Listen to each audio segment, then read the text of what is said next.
Tales of Thorinis, EP2, Dirty Businesses.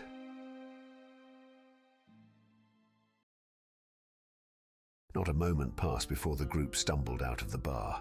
Julius, unfazed by the chaos, straightened his clothes and spoke with calm authority. Well, that was something. But we can't linger. It'll be dark soon, and you might still have some time to explore the city before night falls. So here's the plan. I need to take care of a few things at a certain location. Meanwhile, you all should look around for any work. We'll meet later tonight in front of the bedrooms at the main square. Now, if you'll excuse me. He glanced at the group one last time before adding, "Oh, and Farvi, try not to challenge anyone to a duel to the death, all right?" Without waiting for a response, Julius turned and made his way towards the royal port, leaving Farvi staring after him, visibly unsettled. "Damn it," Farvi muttered under his breath, his face flushed with frustration. With a heavy sigh, he started walking into the city, his footsteps heavy with irritation. Deus, still processing the sudden shift in mood, called out to the retreating Farvi, "Wait, where are you even going?" Farvi, clearly exasperated, yelled back, "Wherever my feet take me, Royal Khan." His voice dripped with disdain. Deus froze for a moment, the insult cutting deeper than expected. It felt like a blade had pierced his chest. "I am not a Royal Khan," he murmured to himself, his voice barely audible, tinged with frustration and pain. Sensing the unease in Deus, Nix quickly stepped in, trying to diffuse the tension. "Hey, don't let it get to you, big guy. That's just how they are. Don't worry, we'll find something for you to do." Nix's tone was light, but comforting. Together, the two ventured deeper into the city streets, navigating through the bustling crowds of the harbor. The air was thick with the scent of the sea, mixed with spices and the sweat of hard-working folk. As they pushed their way through the throng of people, it was impossible not to notice one building that stood out from the rest. It was lavishly decorated with ornate carvings and gleaming windows, guarded by a hulking figure stationed at the entrance. The bodyguard, an intimidating man with a bald, shiny head, exuded an aura of menace. His muscles bulged beneath his clothes, and his sharp eyes watched the crowd warily. He puffed on a pipe, releasing a strange, pungent smoke that filled the air around him. But as Deus passed by, the bodyguard hastily extinguished the pipe, his eyes lingering on the towering figure. Nix inhaled the lingering scent from the pipe and sighed with an odd sense of relief. The moment was brief, but enough for Nix to catch the man's nervous gaze. Maybe this city won't be as bad as it seems, Nix thought to himself, a smirk playing on his lips. The world was full of surprises, and this place had its share of them. As they moved past the mysterious building, a rhythmic clanging echoed through the narrow streets. It was unmistakable, the sound of hammer striking metal. Nix's eyes lit up with excitement as he grabbed Deus's hand, pulling him toward the sound. "That's got to be a blacksmith," he exclaimed, practically bouncing with enthusiasm. "Perfect. The ideal work for someone like you." Deus glanced at Nix, a flicker of hope crossing his face. The city was overwhelming, unfamiliar, and filled with strange faces. But maybe Nix was right. Maybe here, in the heart of the city's chaos, was where he could find his place. The sound of the blacksmith's hammer grew louder as they approached, and Deus felt a strange sense of belonging wash over him, as if he had been called to this very moment. The two pressed on, determined to see where this new path would lead. Navigating through the tightly packed stalls, Nix continued to guide an increasingly overstimulated Deus toward the rhythmic clanging of the sledgehammer. The sights and sounds of the marketplace buzzed around them, shouting vendors, sizzling street food, and colorful wares, but the forge's metallic ringing cut through it all like a beacon. Finally, they arrived. The forge wasn't grand in size, but it commanded respect. The structure was simple yet solid, with weapons and tools displayed on the stands that lined its walls. Glittering swords caught the light, each one emanating a faint magical aura, their craftsmanship impeccable. Every blade seemed to pulse with life, and the closer they looked, the more they realized that this forge wasn't just any workshop. It was a place where art and magic met steel. Behind the anvil stood the blacksmith himself, a figure of pure professionalism. His hands, massive, calloused, and dexterous, worked the molten metal with a rhythm that was almost musical. Each strike of his hammer was deliberate, as though he were crafting more than just weapons, but imbuing each piece with something intangible. Drops of sweat fell from his brow, sizzling as they hit the hot iron, adding to the chorus of his work. Just as Nix and Deus prepared to speak, a young, dark-skinned apprentice approached them. His nervous energy was palpable, and his voice quivered as he spoke. "We'll need the master's permission before you can speak with him," he muttered, trying to sound authoritative, but failing to mask his anxiety. Without so much as a glance, Nix walked past the apprentice as if he weren't there. The young blacksmith tried in vain to stop them, even attempting to grab Deus by the arm, but his efforts were as feeble as his words. Deus, now standing before the towering blacksmith, shifted awkwardly before summoning the courage to speak. Can I have a moment, master?" The blacksmith didn't stop his work. His hammer continued to fall in a steady rhythm, shaping the glowing metal beneath it. The apprentice, growing increasingly distressed, piped up again. "Master, I told them you were busy. You don't have time for—" With a final strike, the blacksmith set his hammer down and raised a hand, silencing his apprentice. Slowly, he wiped his soot-stained hands on his apron and turned to face the two intruders. His eyes, sharp and discerning, studied them for a moment before he spoke in a gravelly voice. As Favi wandered through the streets of Thorinis, his sharp eyes darted from building to building, scanning for any sign of potential work. The cold air gnawed at him, but it was nothing compared to the emptiness inside. His body felt weaker with each passing day, the separation from his patron leaving visible marks, a slow, creeping decay. His skin had taken on a sickly pallor, and the grey marks etched on his hands grew more pronounced, the pits of his knuckles deepening in contrast to the fading flesh. "I will get you back, Svinneron, I swear it." The silent vow echoed in his mind, offering a fleeting comfort. "Let's hope these new allies of mine don't become a hindrance." Favi's thoughts were tinged with distrust, his wariness of Deus and Nix lingering in the back of his mind, but for now, he needed to focus. If they proved useful, so be it. If not, he would find another way. Finally, his gaze landed on a sizable building ahead, its exterior adorned with racks of drying leather. The scent of tanned hides filled the air, strong and earthy. Perfect, he thought, eyeing the setup. Let's hope the owner isn't a complete idiot. He pushed open the wooden door and crossed the threshold into the warm interior, the crackle of a fire somewhere in the back drawing his attention. To his slight surprise, Favi was greeted with a friendly tone. "Welcome to my humble abode, wanderer," said the owner, his voice gruff but cordial. The man stood with a rugged grace, his eyes keen and calculating. "Name's Bosper, chief hunter in Thorinis. How can I assist a warrior from the cold lands?" "You can see that much," Favi replied, his voice flat but intrigued. It was rare for someone to recognize him for what he was so quickly. "They call me Favi. I'm trying to find my footing in this city. Hunting is the only skill I trust. You wouldn't happen to need an apprentice, would you?"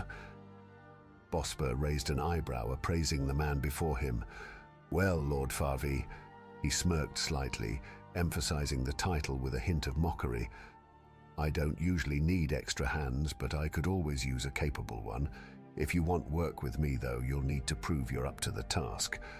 Favi's eyes narrowed with interest. "And what would you have me do?"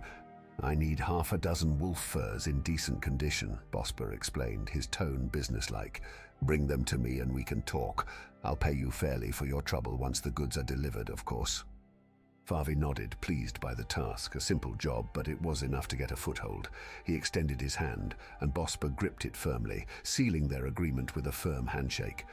"Well done, Mr. Favi," Bosper said with a grin.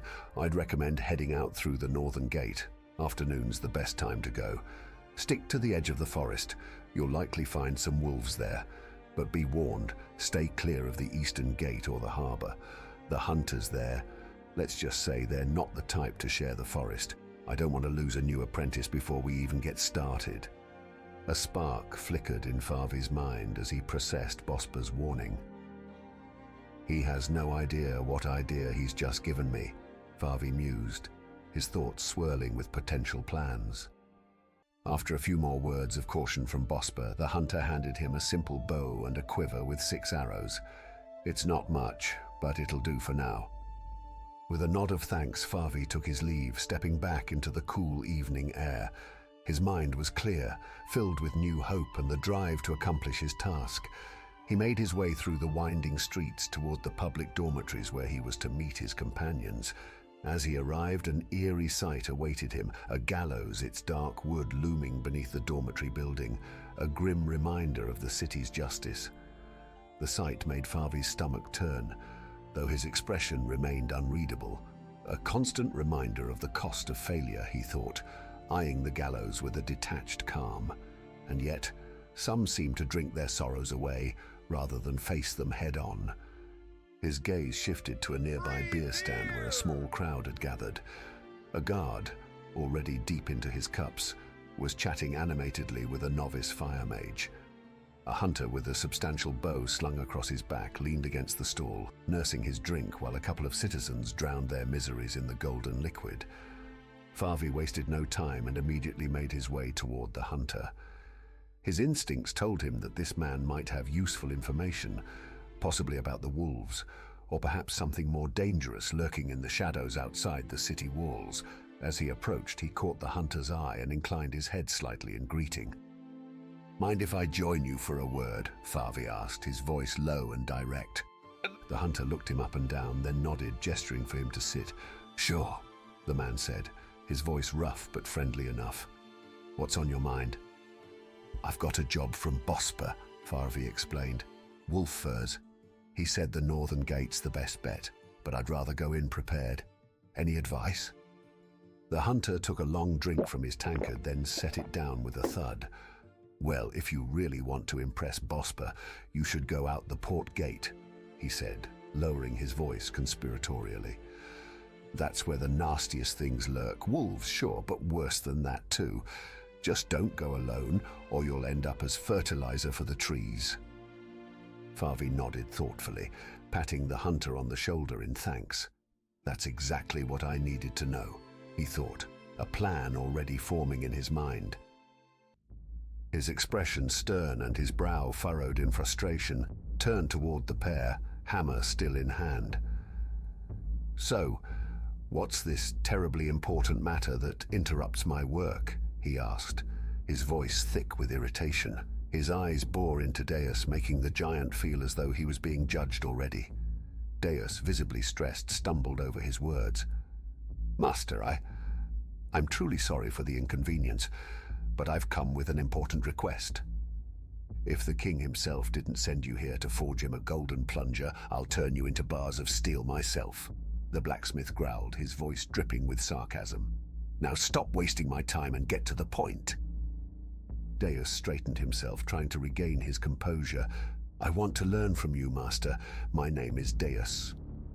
The blacksmith squinted, scrutinizing Deus with a critical eye, his arms crossed over his broad chest as he let the silence hang in the air. "Håkon," he finally said, introducing himself, "the king's blacksmith." He glanced toward his apprentice, who was nervously fumbling with nails, dropping them one by one onto the floor. "So, you want to learn, eh? Only, I don't take just anyone." Deus nodded earnestly. "I understand, Master Håkon. I have experience with blacksmithing. I can show you my work if you'd like." Håkon shook his head, letting out a low chuckle. "Oh no, brother of steel. That's not what I'm talking about. If you want to learn from me, you'll need to prove yourself." Deus's heart raced. "What must I do, Master Håkon?" A smirk tugged at the corner of Håkon's lips. "Bring me an orc weapon," he said, his voice low and challenging. "Then I'll know I'm not dealing with just anyone." Deus blinked, the stress visibly mounting on his face. His eyes darted to Nyx, silently pleading for some assistance. But Nyx only gave him a look that said, "You're on your own, big guy."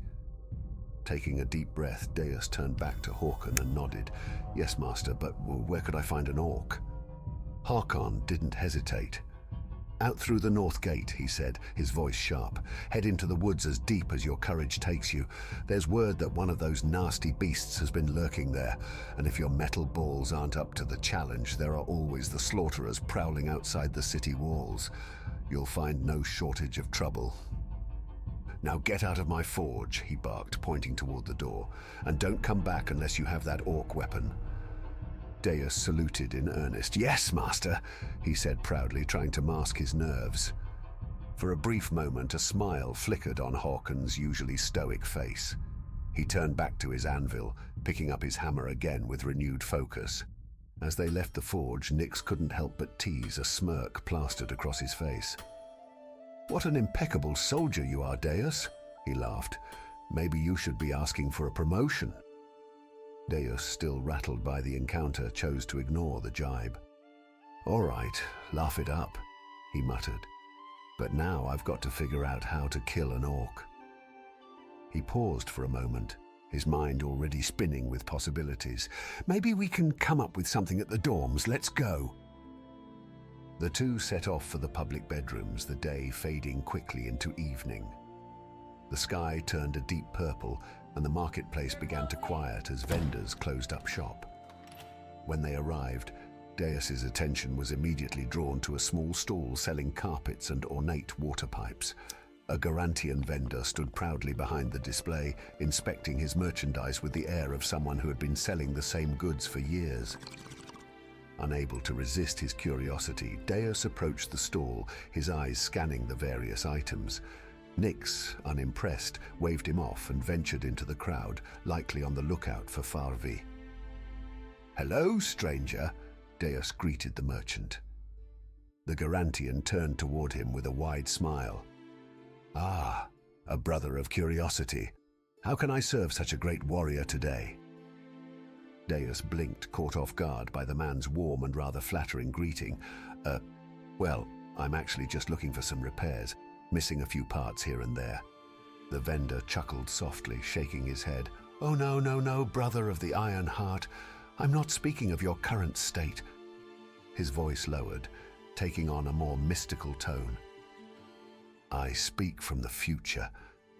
I can glimpse what the stars are preparing for you if you're eager to know." Deus's eyes widened, intrigued. "You can tell my future."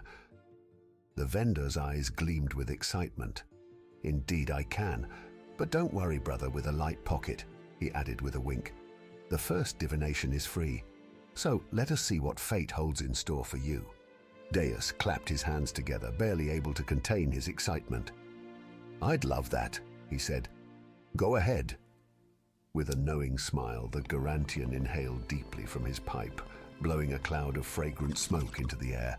He then reached out, placing a hand gently on Deus's head, his eyes half closing as he muttered something in a language Deus didn't recognize. For a moment, everything seemed to go still, the bustling marketplace fading into the background as the vendor focused on whatever vision the stars were revealing.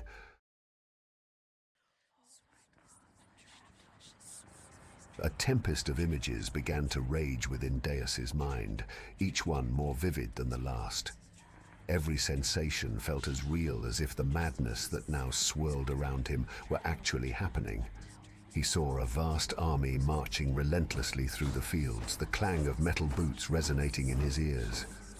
Burning buildings lined the horizon, smoke choking the sky. Men in shining armor clashed with shadowed figures in a chaotic dance of war and blood. The images all blurred together, spinning in a whirlwind until, at the heart of the storm, everything exploded into a blinding flash of white light. Suddenly, the fortune teller staggered back, dropping to one knee in front of Deus, his face drained of color. "Just as I said," the man muttered breathlessly. "A great road lies ahead of you, brother of the heart of steel." He took a moment to compose himself, then offered Deus a calming suggestion. And now, to cool down from that glimpse of destiny, why not try one of the pipes?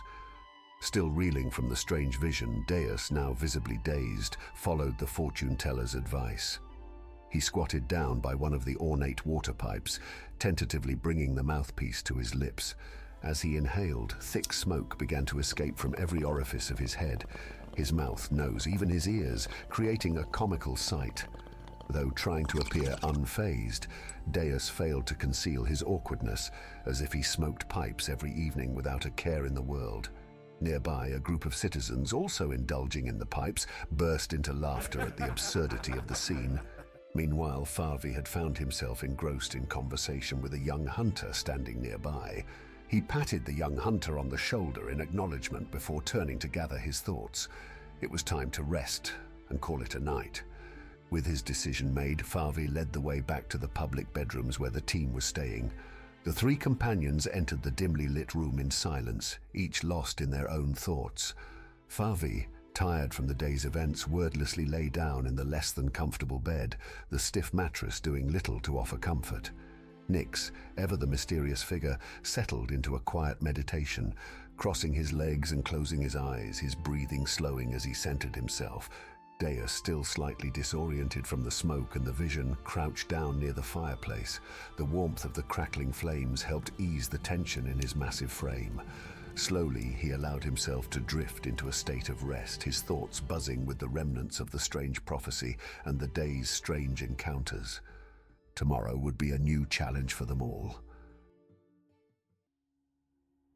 Nix opened one eye, scanning the room in the dim light. Silence. Perfect. With feline grace, he slipped off the bed and moved toward the exit, making no sound as he crept through the building. Once outside, the cool night air met his face as he melded into the shadows of the darkened streets, his steps silent, his movements fluid. Like a cat in the night, Nix was invisible. Everyone hustles as much as they can, he thought, a sly smile tugging at the corner of his lips. In this unfamiliar city where no one knew his methods, he felt almost unearthly, untouchable. The guards couldn't see him, and the shadows embraced him fully. He could even rob the few sleepy guards he passed along the way, but the risk wasn't worth a few measly coins. His destination was the port. Moving with precision, Nix navigated the narrow alleyways until the smell of the sea and the creaking of ships told him he had arrived. He dropped down from a rooftop with the grace of a feather falling to the ground. Standing still for a moment, he let out a soft whistle, mimicking the call of a nightbird to attract the attention of the guard stationed at a wealthy merchant's home. The guard, a burly figure with a shaved head, stiffened at the sound. Slowly, with his hand resting on the hilt of his sword, he made his way toward Nix, his sharp eyes scanning the shadows. In these parts of town, one could never be too careful. As the guard approached, he glanced down at Nix and whispered, "What do you want, doll?" Nix smirked, not in the least intimidated. "To talk about the weather. It's been drizzling in this port lately, hasn't it?" His tone dripped with sarcasm. "Of course I want to make money. A few pipes of swamp weed wouldn't hurt either, and don't pretend you don't know what I'm talking about.